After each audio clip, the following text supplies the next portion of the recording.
there is this metamorphosis that takes place in the public realm of knowledge and in the educator realm. And so I encourage people to go slow, be thoughtful, go slow to go fast. You have to have a measured approach and think about it.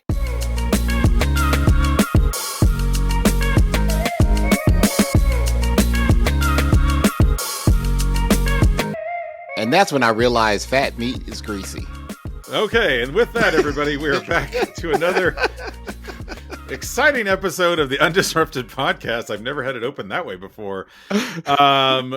Before we bring on our guest, who's someone that Adam and I know very well, we've had some great conversations with her over this last several years. I want to do our opening debate, Adam. We're going to talk about this, and we're going to bring our guest in on this too. And that is, what was your light bulb moment when it came to tech in schools? Now, it could be, I'll clarify this by saying it could be when you were a student, it could be when you're like a teacher, administrator. What was there a moment when you're like, aha, this actually could be a good thing in school? So dating ourselves here a little bit, but what was your moment, Adam? You know what? I always thought, it had a purpose. I remember as a kid going back to in the classroom playing during the caveman, the Stone Age. Yes, back in the day, playing the math games where we had real floppy disk. You had to turn off the computer and put the disk in. I just thought that was so cool as a kid in school, and I know, like, as a teacher, when I was teaching science, I used to use PowerPoint scan converter and photos from my old floppy disk camera and do a dissection, take the pictures so the kids could actually see what they were dissecting, because the ones in the little printed out black and white paper were horrible and they complained about it. And then when I saw them getting more out of it, I was like, okay, yeah, I'm on the right track with this. I don't know. What about you? That's the wrong answer. The right answer is I had this CD-ROM that said print shop on it, and I would put this thing into the printer, and I would have this dot matrix printer that would run out this and you would tear off the edges and make these beautiful birthday banners. No, not really. I think they still have those at the airport. I was at the gate and they were printing out. I don't know what was going on, but they were printing out all this stuff on the dot matrix paper. I was like, this is the airport. You guys still use these things? I got to bring in the inventor of the dot matrix printer. It's Sheryl Abshire, everybody. No. She's a former CTO of Calcasieu Parish Public Schools. Now, of course, a consultant, thought leader, and advisor across the land. Sheryl, welcome to the podcast. Well, I'm so happy to be here to talk about the invention of technology. We had to go way back. In the beginning, there was man, and he came down with 2 tablets. Wait, that's a different story. Different kind of technology, too. Well, y'all both have the wrong answer. Okay, throw it, correct us, please. Well, I shall correct you from the wisdom of the ages. The real optimum moment when technology became alive was when you heard the first sound of a modem connect. And it was like, hook me up. I was a librarian during that time and working with a group of kids, connecting them to other schools around the country through the AT&T Learning Network. There were no filters, obviously.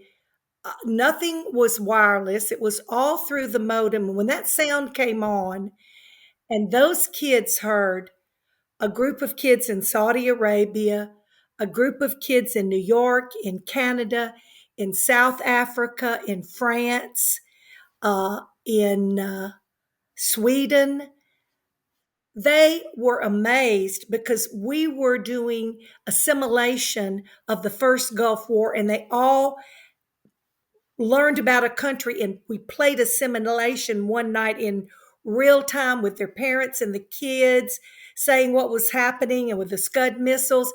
And after it was over, the news and the parents said, is this what education's going to be about? And I said, buckle up. We've just got started. But it was so crazy to hear that modem sound and know we could connect our students And that I found sound it. is music to my ears. Yes. To me, that was a seminal moment when we connected. Wow, that was way back when 1-800-COLLECT was a thing. You get these I remember. CDs in the mail for 700 hours of AOL. That's Oh yeah. right. That's correct. Wow, yeah. I mean, that's when we thought one computer in every classroom was really going to change education. But we've come a long way from there. So let me ask you this, Cheryl. In your years of dealing with technology, what was something that you struggled with in terms of implementing with staff or with administrators? What was a struggle that you had? I think one of the biggest deals initially, and I would even say, Adam and Carl, that we're going to see this happen again, was the initial struggle to build infrastructure. I was a CTO almost 25 years, and in a district moved from a principalship to be a CTO, and there was coax cable, which is what people ran for cable TV, hanging by coat hangers and running through machines, and nobody knew what was going on. And like I said, there were no filters. People were making it up as they go along. And I had to go in and say, we're done. We've got to build infrastructure that's reliable, that's consistent, that is manageable, and that we can protect. And so I see that is similar to what's going on today, because we are now in the process of moving away from legacy networks into a totally wireless environment, because that's what everybody has. And the portability piece of it, the connectedness of it, the collaboration, I think we're seeing some challenges for people understanding that and rebuilding their infrastructure to focus on the amount of bandwidth, the amount of security that they need for all these mobile devices, because we're not going to go back to plugging in the walls again. Well, and this is interesting. So 25 years as CTO, Cheryl, what was the landscape like in terms of when you would walk into a room full of CTOs, that at that time, what would they all look like? Were you a It was a unicorn? bunch of men. I was going to say, I mean, you were I'm like just one going of to the first. say, Yeah, I yeah. went to New Orleans at the beginning of time, for a Microsoft meeting, and we had done a lot of work with Microsoft. So I got invited, and Bill Gates was having a luncheon. I walked up to the front door, and the lady said, "Can I help you?" And I said, "Well, yes, I'm going into the meeting." She goes, "Oh, ma'am, this is a Microsoft meeting for technology leaders and Oh, experts." gosh. I went, "Yes, ma'am, I'm going to that meeting." She says, "No, it's for the technology experts." I said, "I am one. I have an invitation. Look at your list. Abshire, AB. I should be the first name on it." She goes, "Oh, pardon me." And I walked in, and it was a sea of white guys. And the record scratch. Yes. And I was in a red suit. And somebody said, "Why did you wear that?" I said, "So I could stand out." Because everybody else was in a black suit and a white shirt.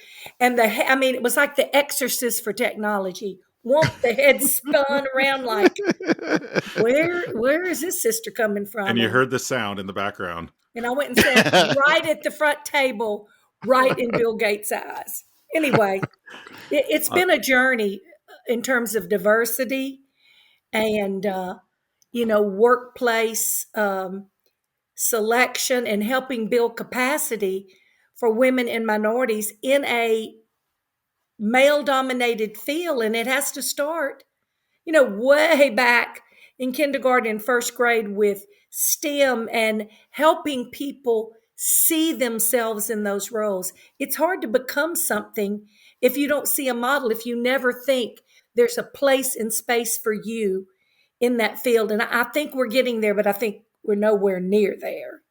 Definitely getting close. Definitely getting closer. And I know, Adam, you have some personal experience on this too.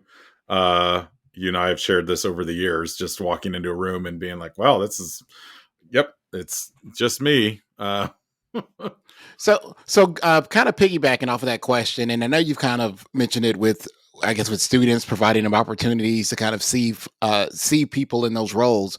But as a CTO, what have you done, or what would you suggest to our listeners that are technology leaders or superintendents or decision makers on what they can do to kind of grow their own and also diversify the field of possible candidates? You want high quality candidates, but we also want candidates from diverse backgrounds as well. So what are your suggestions to them on what they can do in their roles? I think, first of all, the admission has to be that they need a diverse workforce. I think you have to, as a leader in a school district or really any organization, do an assessment of, what roles are held by people and what is the goal. You have to have something to aim for. Then I think you have to pull people together and talk about what are the qualities and traits and experiences and skills that we need. And then I think you have to actively seek people that meet that criteria. In other words, I know that as I wrote job descriptions and built a team, the language that you use can be exclusionary. And sometimes you have to think about what is language, where are you outreaching? I mean, we reached out to the university with brand new computer science students. We reached out to our community technical college. We ask other people in the field, but I think the first step is acknowledging that you want to open the doors and you want to have a representative, diverse workforce and start to build that. Yeah, you definitely have to do that. 'Cause I know, like, one thing that I would try to do, like with my folks, my instructional team, by and large, the instructional team ended up being predominantly women, because normally you're pulling them from the classroom.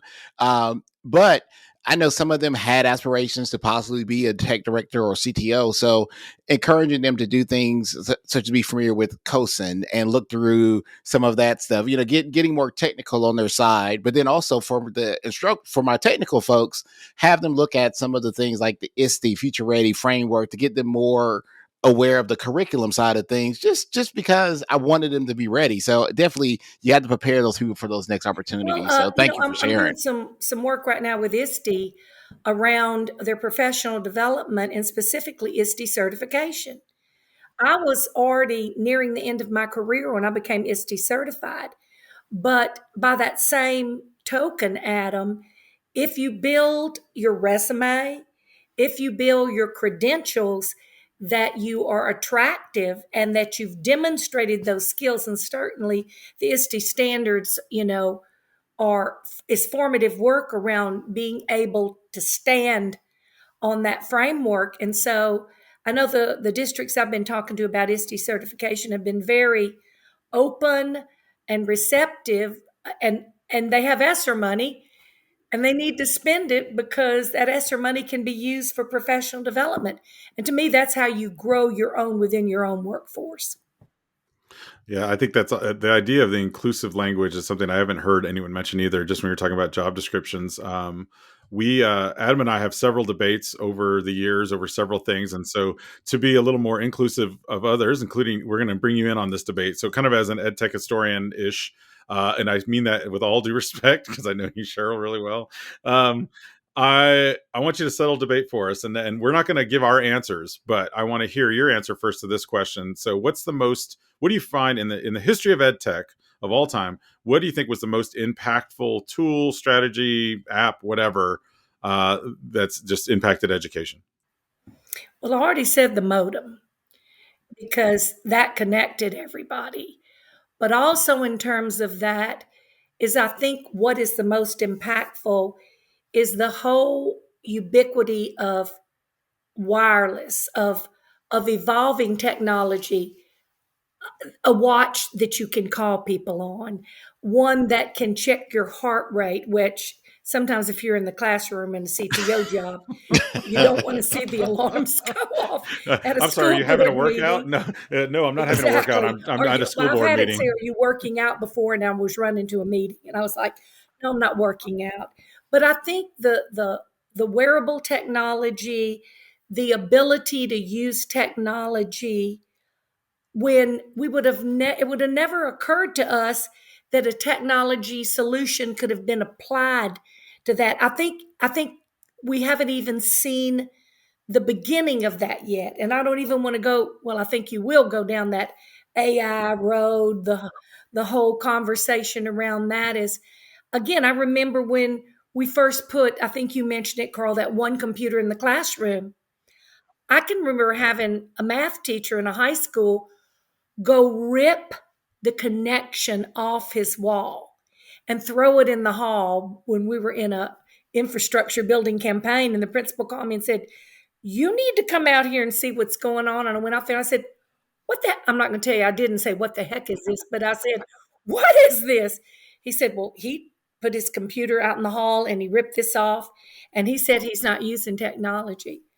I said, well, you want me to talk to him? He said, we'll talk to him together. And I just told him, I said, dude, are you gonna live in a cave? Because this is the way we're going. Well, I'm not doing it, and that's all for you, and you think that's so cool, but it's going away. I said, you need to wake up.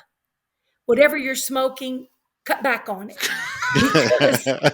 Because we are not going backwards. There's no rear view mirror in education. We're moving forward, and you're going to need to get on this journey, or you're going to need to find another pathway. His principal made him pay to have the connection put back in. That kind of sent a chill through the district. But I'm nervous just listening to you say that. And resistant. I'm like and scared. It's going to happen again. This just me like putting myself in his shoes, like oh yeah, that was.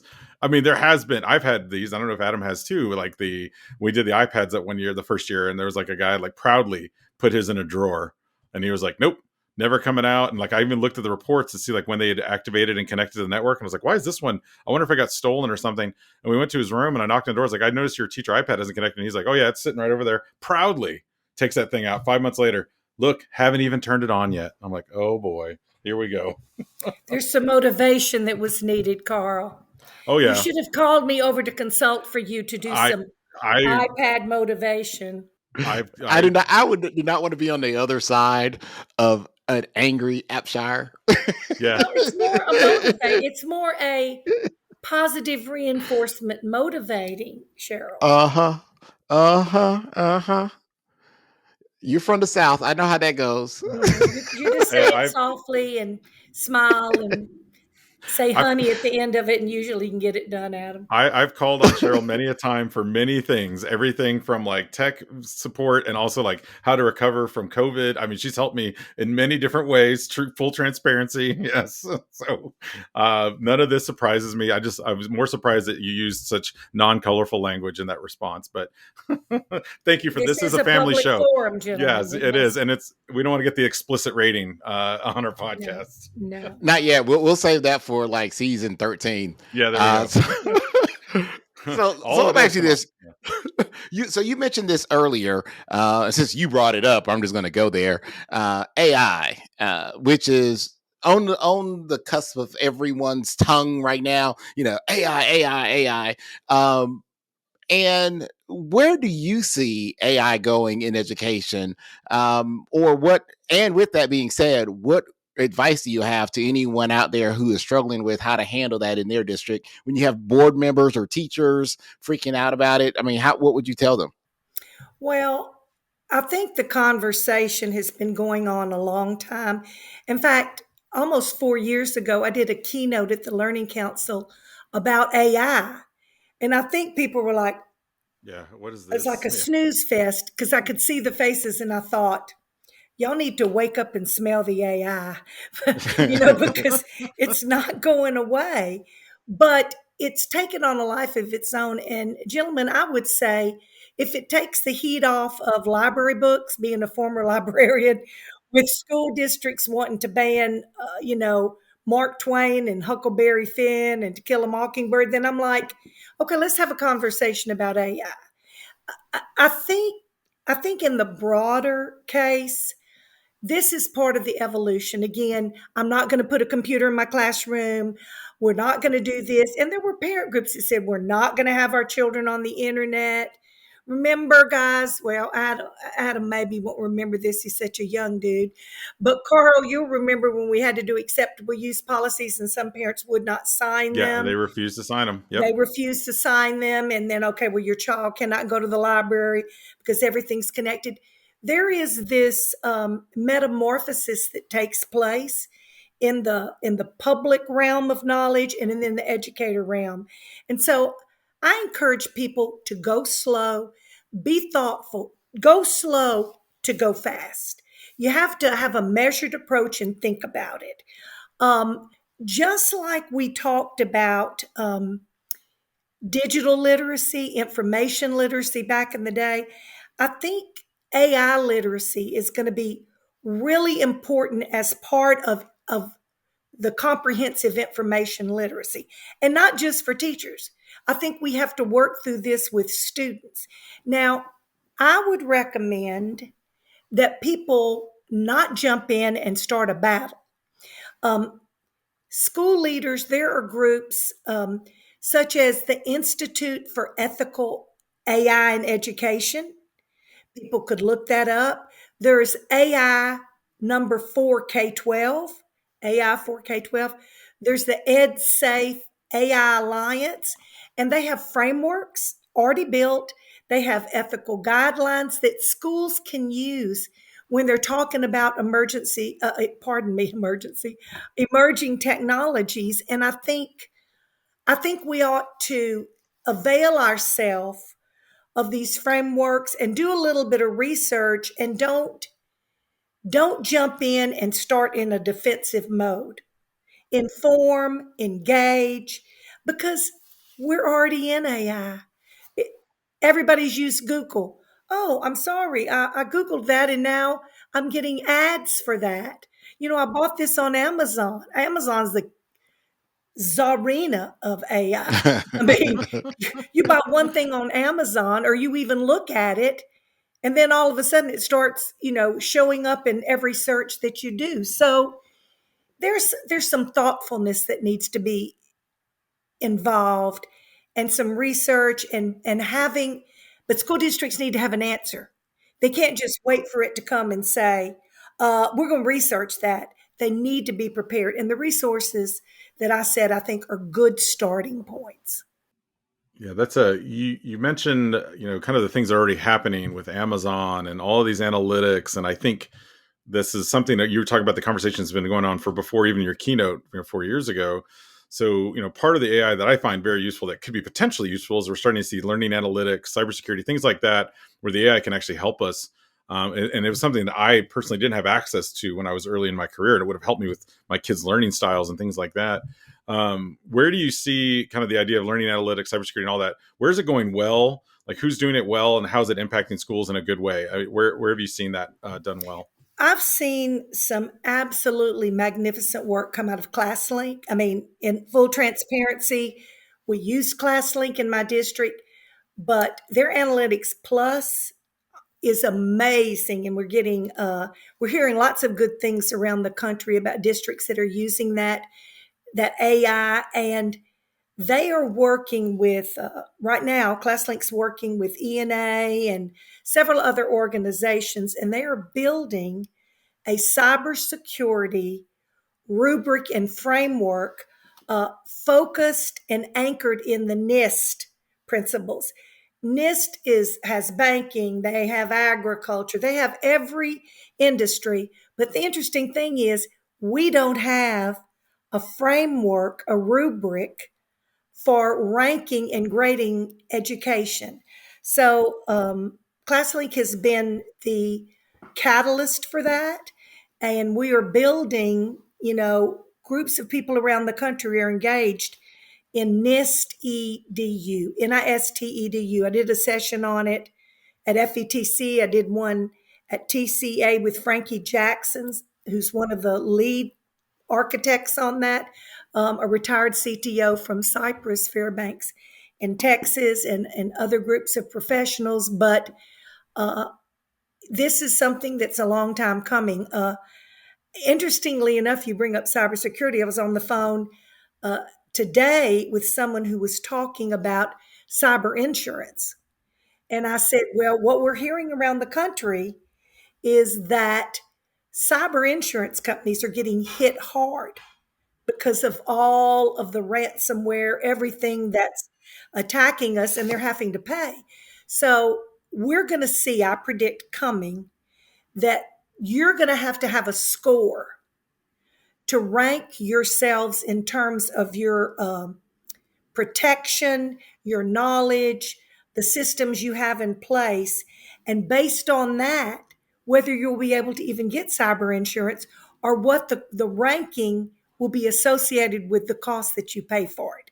It's not here now, but here, like they say on Saturday Night Live, hear me now, believe me later. Later, yeah. I think we're going to see that happen in this rubric, this NIST EDU. Stay tuned because I think it's going to be the next big thing in cybersecurity. Like with car insurance, I mean, it makes sense, right? We're going to see, are you a driver that gets into a lot of mishaps, or if you're not, then we're going to lower the rates. Yeah, I've heard that the rates are just starting to go up and up and up, and I think they It's have to come up with crazy. something like this, Cheryl. And That's a some great people point. can't buy it. Yeah. But even some of the standards that they put in place currently, some districts can't meet those standards to get it. There's this checklist that they require, but some districts just don't have the resources. And hopefully, that's one of those things with the modernization of E-rate. It seems like we've been modernizing E-rate every couple of years, but Well, hopefully that'll be something that gets added in it's there. coming. I was on a call yesterday, and I think, Carl, you were on that call too. There's a petition.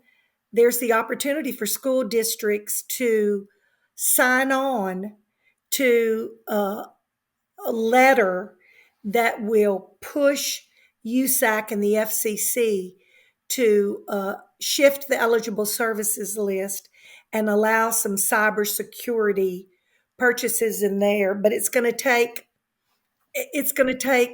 those of us in the field and that have knowledge of this to push forward. So all of the major groups are on. Yeah.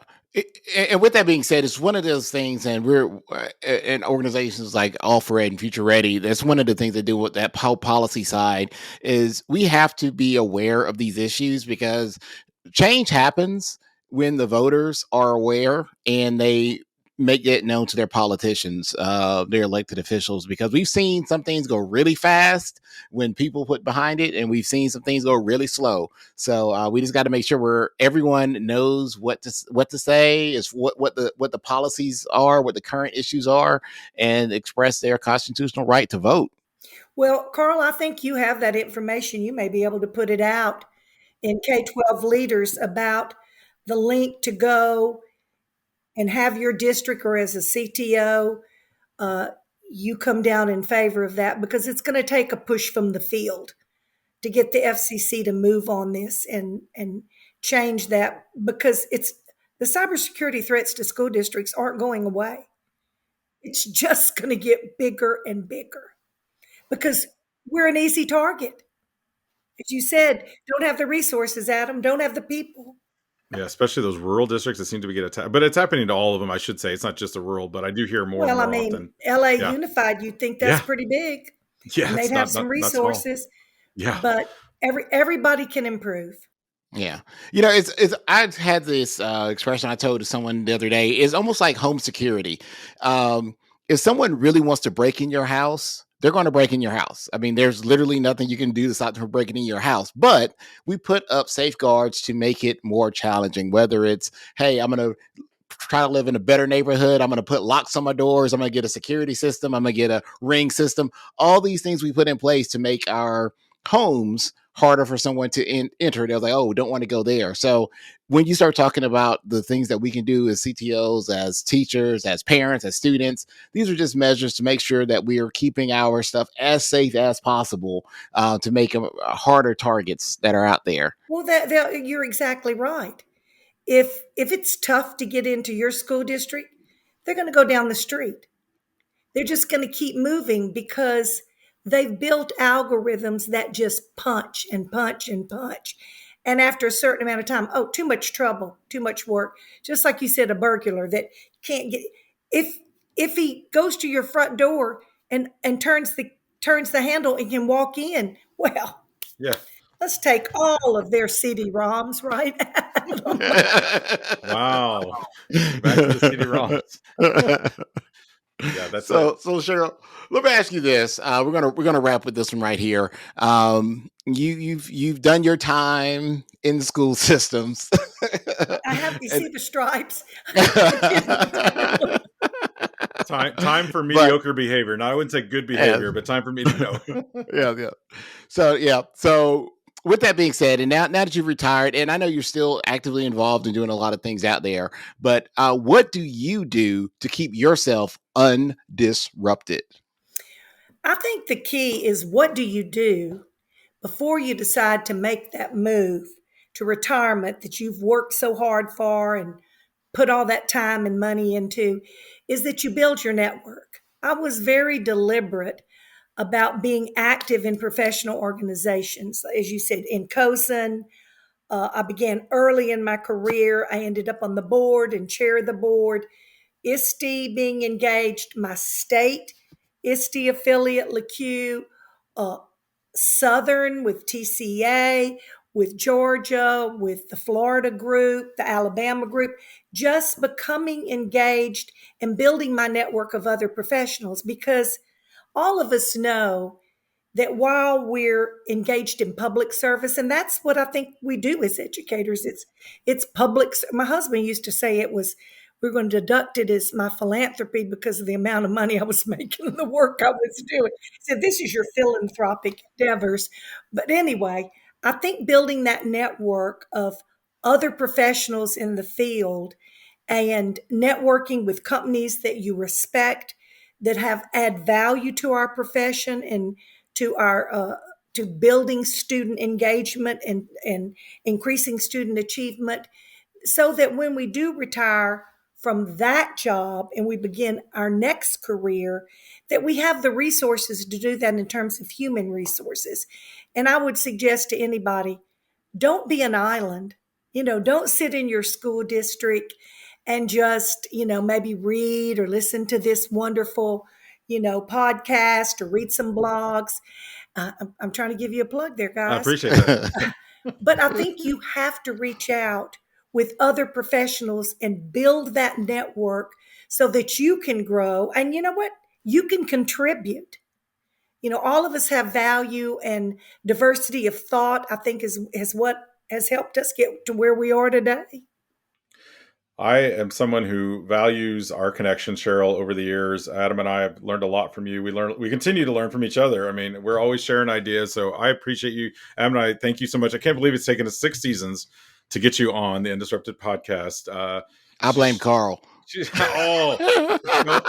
And you know what? I'm going to see him at COSN. Adam, will I see you at COSN? Yes, you will see me there. I will be there. Then he can buy some drinks or something. That's right. This drops actually the week before COSN. So those of you listening out there, stop by Idle Hands on Tuesday night, and you'll get to see. Maybe we'll have see my hands. You'll see Adam's knuckles, the very legendary knuckles. You'll see Sheryl Abshire. She's at Sheryl Abshire.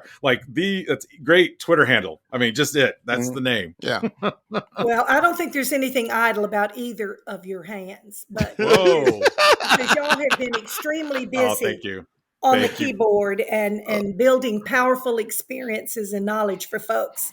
So you may say it's undisrupted or interrupted, guys interrupted, but the power and promise y'all have brought to the work that's going on, pat yourselves on the back, because it's been pretty significant. Oh, thank you so much. Thank you, Sheryl. That means a lot. Coming from someone who's definitely a couple more drinks at Idle Hands. It means a couple more drinks, and if you're lucky, I'll bring this sound back one more time. It'll be my ringtone. This is whenever there she goes. She's getting excited. Hook me up. This has been the UnDisrupted podcast. Thank you for joining us, listeners out there. Be sure to subscribe. Give us a review. We'd appreciate it. We might even give you a shout out on a future show. Again, this has been the UnDisrupted podcast, brought to you by All for Ed. He's Adam, and you can follow him at AskAdam3. And he's Carl, and you can follow him at Mr. Hooker. And remember, ladies and gentlemen, boys and girls, we are better together. And we are better. UnDisrupted. UnDisrupted.